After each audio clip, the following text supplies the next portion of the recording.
What if I told you that in the middle of World War II, while bombs fell and nations burned, German prisoners of war sat at American family dinner tables, prayed with strangers, and even shared laughter with the very people they had been taught to hate?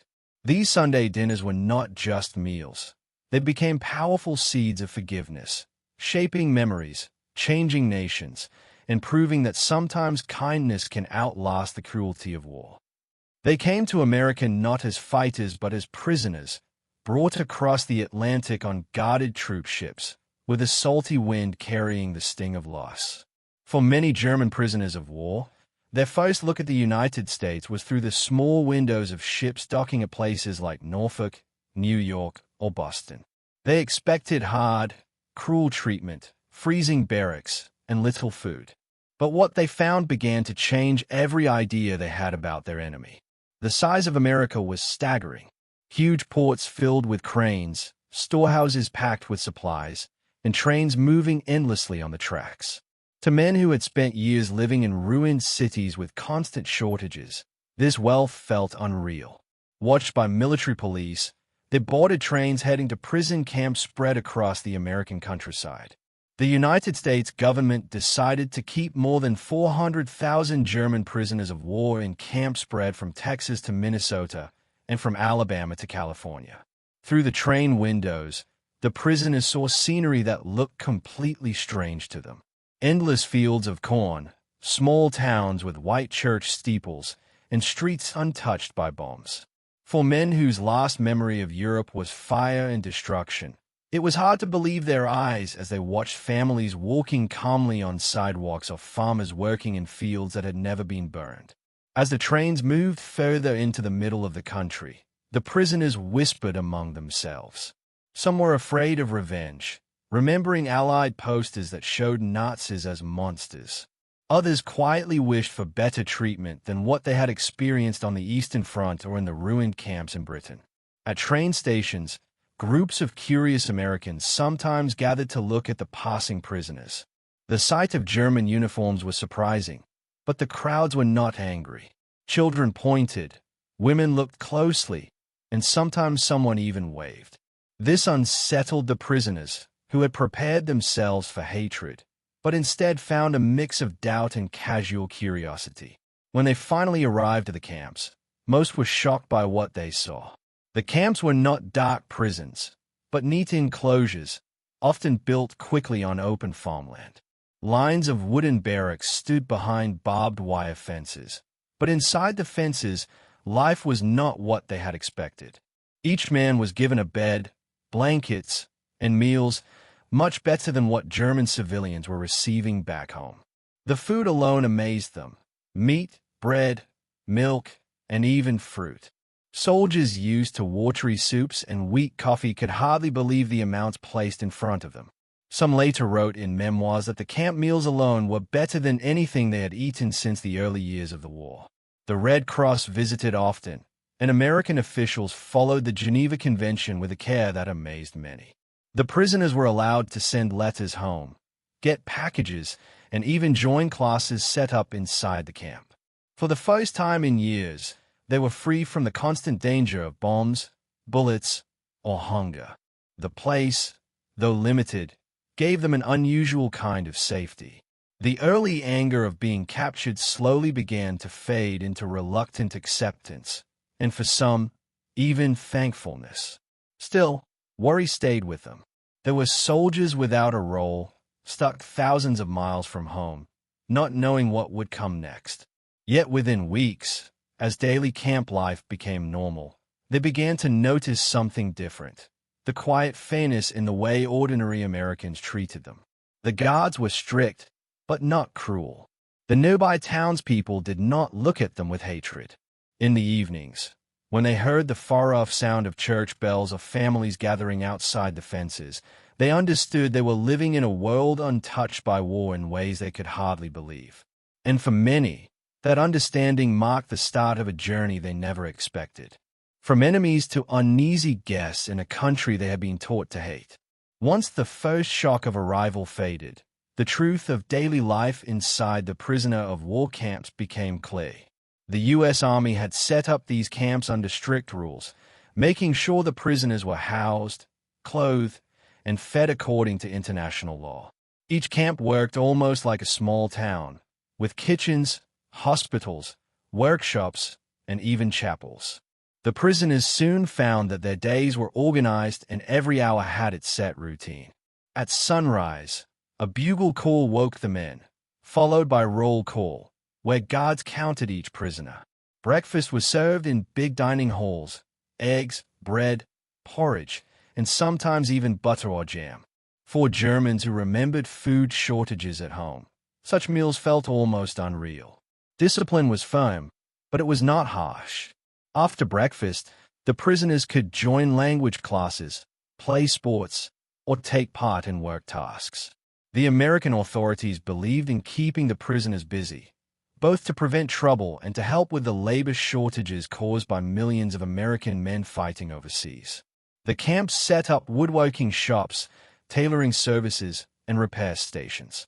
Prisoners could fix shoes, sew uniforms, and even make furniture for the camp's own use. In some places, they were allowed to create orchestras, put on plays, and organize soccer games. These activities were supported not only to keep spirits up, but also to show the men that they were seen as human beings, not just nameless enemies. Medical care also surprised many of the prisoners. Each camp had a health unit run by American doctors, and sometimes even German doctors among the prisoners were allowed to work. Men received dental treatment, medicine for infections, and vaccinations. For soldiers who had marched through mud in worn-out boots or suffered untreated wounds at the front, the sight of clean clinics with proper beds and medicine felt like entering another world. Some later admitted that they had been given better care as prisoners than they ever had during their service in the Wehrmacht. Another surprising part of camp life was the access to reading material. Libraries inside the camps carried not only German books provided by the YMCA and the Red Cross, but also American newspapers and magazines.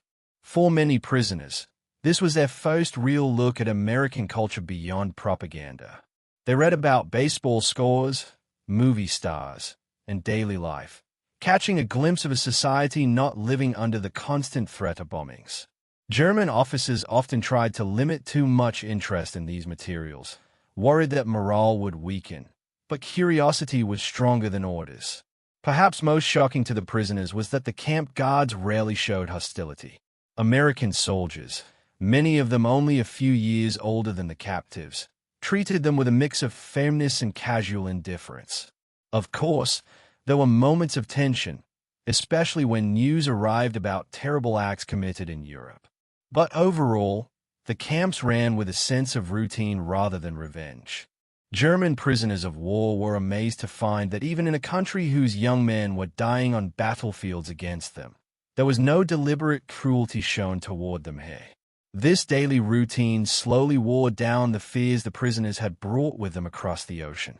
The barbed wire was still there, but life inside it was surprisingly tolerable, and at times even comfortable. The prisoners began to adapt to this new way of living, not realizing that soon their routines would take them beyond the camp fences into the fields, barns, and kitchens of ordinary Americans whose lives were linked to the war in unexpected ways. As the months went by, the need for workers in the United States kept rising. With millions of American men serving overseas, whole parts of the economy struggled to keep going. Farming especially faced a severe shortage. Fields had to be planted, crops had to be harvested, and food production could not simply stop because of the war.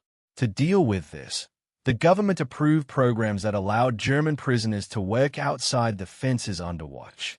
Farmers, many of whom had only seen German soldiers in newspaper pictures, suddenly found themselves relying on these men in gray or khaki uniforms to keep their farms running. The first time trucks arrived at a camp and groups of prisoners were taken out to local farms, both sides felt uneasy tension. For the Americans, these were supposed to be enemies who had fought against their sons in North Africa, Italy, or France. For the Germans, it was a step into unfamiliar ground, leaving the controlled safety of the camps to enter the world of civilians. Yet, what started as cautious necessity often turned into something more human. Farmers soon realized that the Germans were skilled workers used to hard physical labor. Many had grown up working fields in Bavaria, Saxony, or rural Prussia, and they managed plows, tractors, and animals with natural skill. Local people noticed as well. The image of the Nazi soldier as hard and merciless did not match the young men who milked cows, stacked hay, or carefully fixed farm tools. Families were surprised to see these supposed enemies laughing with children, carving small wooden toys during breaks, or softly singing folk songs while they worked. For many Americans, it was the first time they had met a German face-to-face that wasn't through war newsreels or propaganda posters. Payment for the work was managed by the government, not given straight to the prisoners, but they were provided with coupons that could be used at the camp store. There they could buy small treats like chocolate, tobacco, or paper for writing letters home. These small benefits encouraged them to work well, and farmers often gave them extra food or little favors in return. Stories from Kansas, Nebraska, and Texas tell of prisoners going back to camp after long days carrying apples, bread, or even slices of pie offered by thankful farm wives. Of course, suspicion never fully went away. Guards always stayed with the men, and the rules were strict. Yet escapes were very rare, mostly because the prisoners quickly understood they had little chance to succeed. America was huge, strangers were everywhere, and even if they ran away, where could they possibly go? Most remained, thankful for the chance to spend time outside the monotony of the barbed wire. In many towns, the sight of German prisoners became normal, trucks arriving at sunrise, men stepping down with tools in hand, and the day's work beginning in the heat or cold. With time, their presence caused less fear and more familiarity. Farmers learned their names, listened to stories about villages on the Rhine or mountains in Bavaria, and started to see them less as nameless enemies and more as young men caught in a war far larger than themselves. What no one expected was how quickly this familiarity would turn into trust. Before long, some families went beyond giving food in the fields. They began to offer invitations. At first, it might be coffee on the porch or a sandwich at midday, but soon doors opened wider and full meals were shared. It was on these farms in the American heartland that the first signs of unexpected kindness began to grow. The first invitations came slowly, almost by chance. In many rural towns, after long hours in the fields, it was normal for farmers to give a drink of water or slice of bread to the men working beside them. Guards, usually standing a little apart, rarely stopped these small acts, knowing that hospitality was part of American life. What began as a bit of refreshment under the shade of a barn or at the edge of a field soon became something more personal. Farmers' wives, watching these tired young men who could have been their own sons, sometimes offered a hot lunch inside the kitchen. For the prisoners, stepping into an American home was an experience both strange and unforgettable. Reports from Iowa and Minnesota tell how, after weeks of steady work and good behavior, families began to see certain prisoners as dependable. Some knew enough English to hold broken conversations, while others used gestures, smiles, and shared laughter to cross the language gap. A few American families with German roots found it easier to talk, using dialects that reminded the prisoners of home. These familiar sounds, Swabian, Plattdeutsch, or Bavarian, created an unexpected feeling of closeness, softening the line between enemy and neighbor. For the Germans, being welcomed inside was not only about food. It was about respect. They were no longer just workers behind fences, but guests, even if only for a short while, sitting at polished wooden tables, looking at family photos on the walls, smelling fresh coffee brewing. It was a sharp contrast to the barracks and the clatter of metal trays. In diaries saved after the war, many prisoners wrote that these moments of kindness touched them more deeply than any amount of rations. From the American side, showing such trust was not without debate. Some townspeople whispered disapproval, thinking it was risky to let Nazis into private homes. Local newspapers sometimes printed editorials warning against becoming too close with prisoners. Yet in reality, the friendships formed on farms often grew quietly out of public sight. Farmers relied on these men, saw their good behavior directly, and came to believe that kindness did not weaken loyalty to the nation, but instead showed the values America claimed to stand for.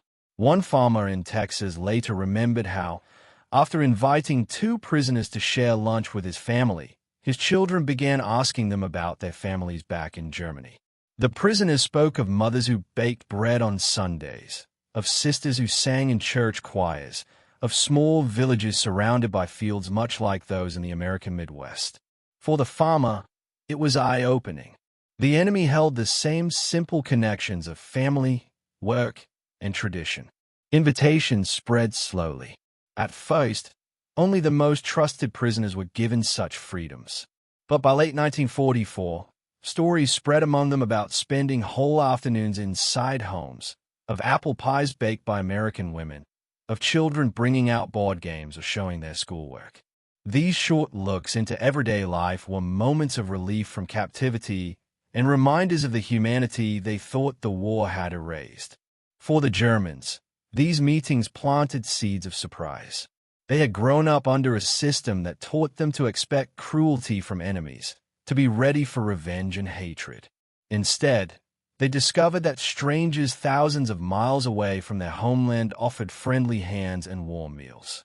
This was the beginning of something remarkable, an experience that became clearest on Sunday afternoons, when family traditions were at their strongest. By the time autumn settled over the farmlands of the Midwest and the South, a clear pattern appeared. What started as small acts of kindness turned into something more formal. Invitations to Sunday dinners. In rural America, Sunday was more than just another day. It was the rhythm of life. Families woke early for church, the fields stayed quiet, and kitchens filled with the smells of roasting meat, fresh bread, and pies cooling on windowsills. 4 German prisoners used to plain army meals and the strict camp kitchens. Stepping into this routine felt almost unreal. The first moments were always the most powerful. After attending church under guard or waiting outside while families prayed, some prisoners were led into homes where tables had been set with care. White cloths were spread across wooden tables, cutlery shined, and sometimes candles were lit. The prisoners, often shy and unsure, stood stiffly until asked to sit. A farmer's wife would bring out bowls of mashed potatoes, trays of roast chicken, or steaming casseroles and place them in front of them. It was not only the large amount of food, but also the closeness of the family atmosphere that amazed them.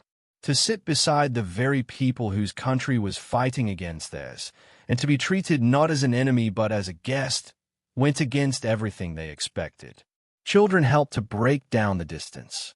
Many German soldiers had left families behind and were softened by the innocence of American boys and girls who asked them questions or pulled at their sleeves.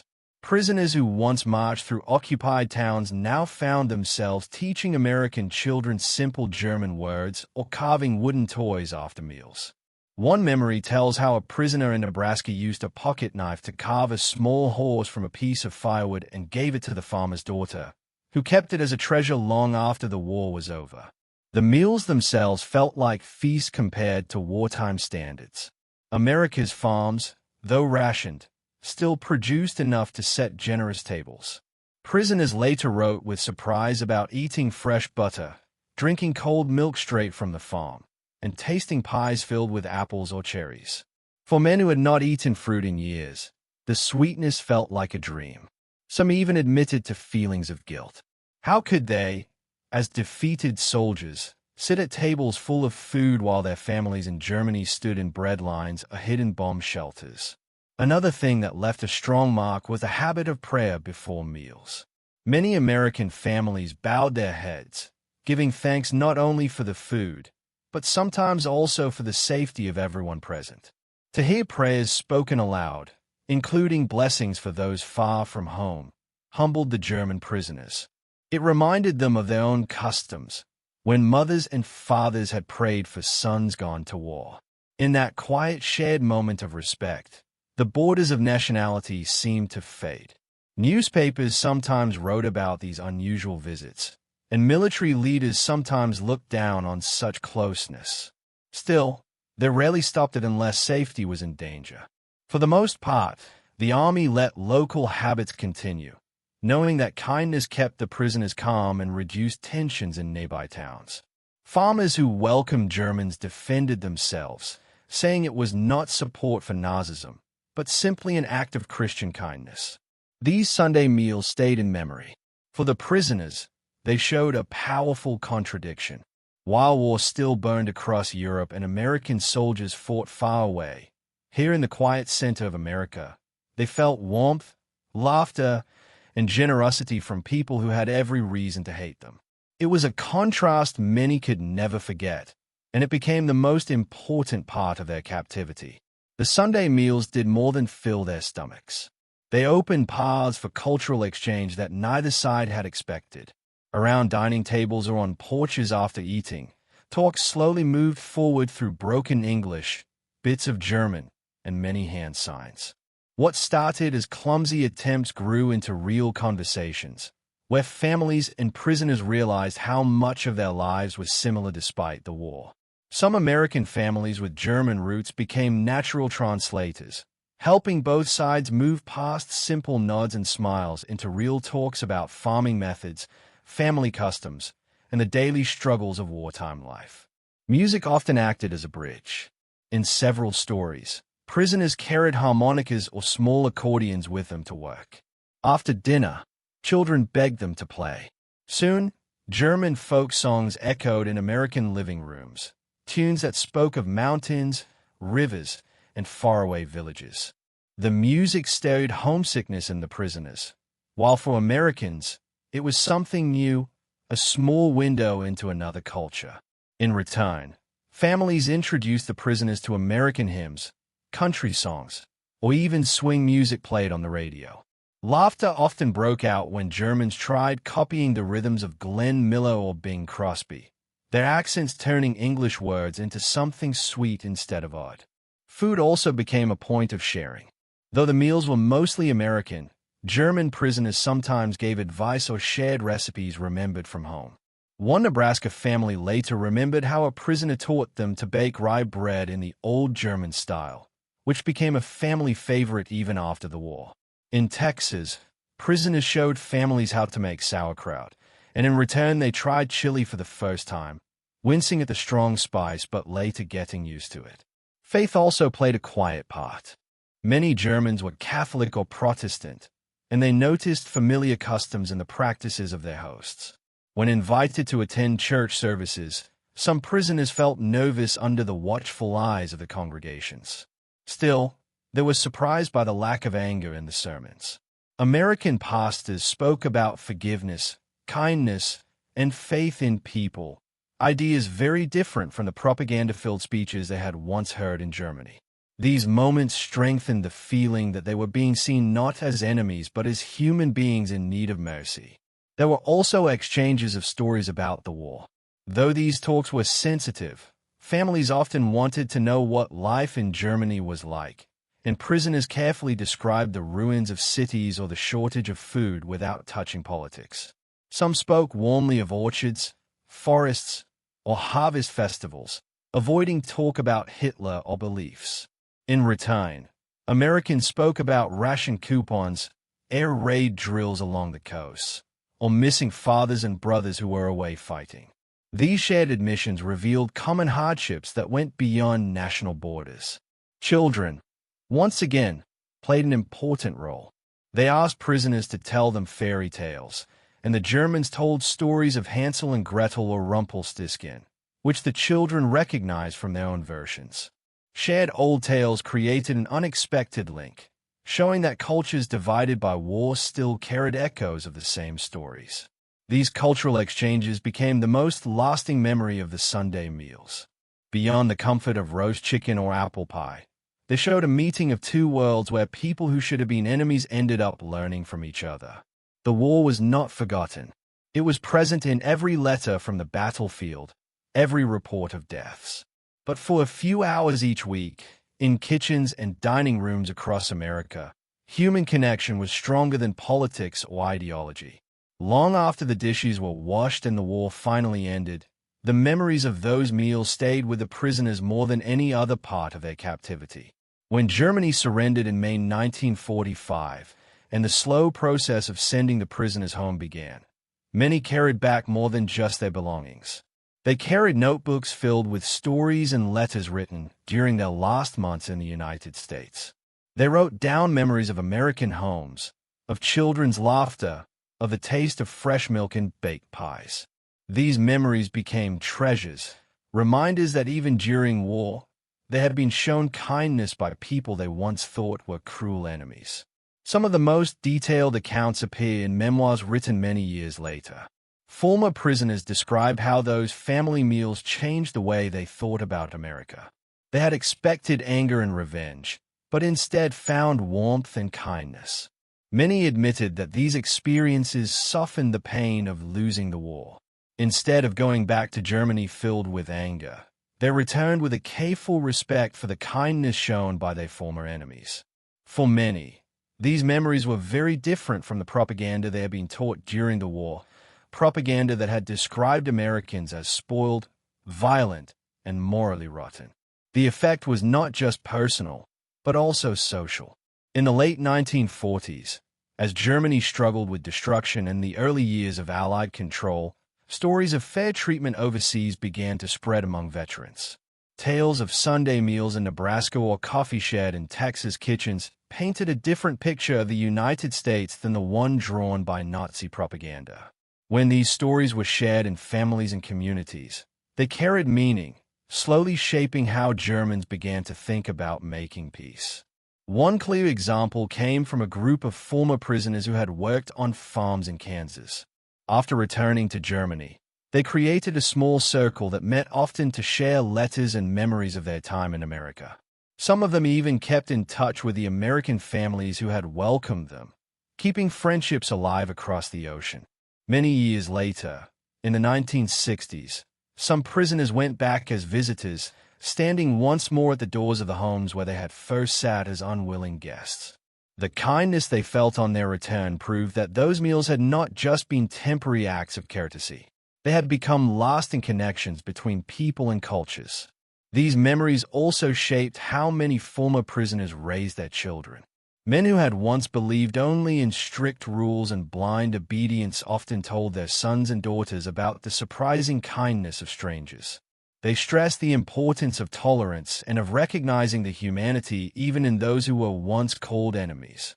Stories recorded in the 1990s show that for some German families, these memories became a key part of their post-war identity, a reminder that survival was not just about strength, but also about forgiveness and accepting generosity. Even for those who returned to ruined cities, the memories of American hospitality remained strong. In times of shortages, political struggles, and the challenge of rebuilding, tales of shared meals with American families were repeated almost like moral lessons, moments when the cruelty of war briefly gave way to glimpses of peace. For men who had lived through the horrors of the Eastern Front or the bombings of Hamburg, these memories gave hope that friendship between nations was possible. The Sunday meals, simple as they seemed, became more than just food. They became lasting symbols, shaping not only the personal memories of thousands of prisoners, but also the larger story of how former enemies could someday join hands to rebuild a broken world. When the last returns took place between 1946 and 1947, the war had already ended, but the memories of captivity in America remained. Ships carried thousands of German prisoners back across the Atlantic, setting them down in a homeland devastated by destruction and hunger. Many walked onto German soil wearing worn uniforms and carrying nothing in their hands, but their minds were filled with clear memories of their time in the United States. What they told their families was often not what people expected. Wives imagined hearing about cruelty and starvation, but instead husbands spoke of orchards full of fruit, guards who treated them with respect, and even Sunday dinners shared in the homes of strangers. These stories became part of a wider post-war conversation. In bombed-out towns, neighbors gathered to hear returning soldiers describe their experiences. Some spoke softly, worried that talking about American kindness might be seen as betrayal. Yet as these stories were repeated again and again, they began to change opinions. It became harder to see America as a hated enemy when so many former prisoners remembered evenings of warmth, prayer, and laughter in American kitchens. Historians later pointed out that these personal accounts quietly helped prepare Germans to accept America's role in West Germany during the rebuilding years. The influence also appeared in books and memory culture. Diaries secretly brought back from the camps, later published or saved in archives, showed not just the dull routine of life behind fences, but also the surprising moments of generosity. Letters kept by families described American habits in detail, setting Sundays aside for family, saying prayers before meals, and the simple friendliness of children who ask questions without fear. These small details made the enemy seem human in ways propaganda could never undo. Some former prisoners even built lasting friendships. In the 1950s and 1960s, letters were exchanged between German veterans and American families who had once welcomed them. Postcards showing rebuilt German towns were sent across the ocean, while replies described American harvests or children graduating from high school. A small number of former prisoners later returned to the United States, this time as visitors or settlers. They stood once more in front of farmhouses in Iowa or barns in Texas, now as free men, greeted by the children and grandchildren of those who had welcomed them during the war. The influence of these experiences also spread into schools and international relations. By the 1970s, recorded memories collected from former prisoners became important material for researchers studying peace and rebuilding. Veterans gave talks in which they compared their time in America with that of their fellow soldiers who had been kept in Soviet camps. The sharp contrasts, plenty of food versus hunger, respect versus harshness, strengthened their belief that their stay in the U.S. had changed how they saw the world. These memories were retold at family gatherings, shaping how younger Germans understood not only the war, but also what it meant to think of former enemies. In America, the memory of prisoners faded more quickly. Yet in small towns, older people still remembered the Germans who had worked in the fields, helped with harvest meals, and joined them at Sunday dinners. For these families, the war had brought unplanned visitors who left behind carved toys, dried flowers tucked in notebooks, or even recipes that became part of American kitchens. These little reminders turned into part of local stories, proof that even during a global war, human friendship quietly grew. So, the story did not end when the camps closed. The lives of German prisoners who had once shared Sunday meals with Americans carried on, shaping how nations rebuilt, influencing views on forgiveness, and showing that small acts of kindness can leave marks as strong as any battle. The violence of war had split countries apart, but across farm tables in quiet towns, seeds of understanding were planted, growing long after the weapons had gone silent.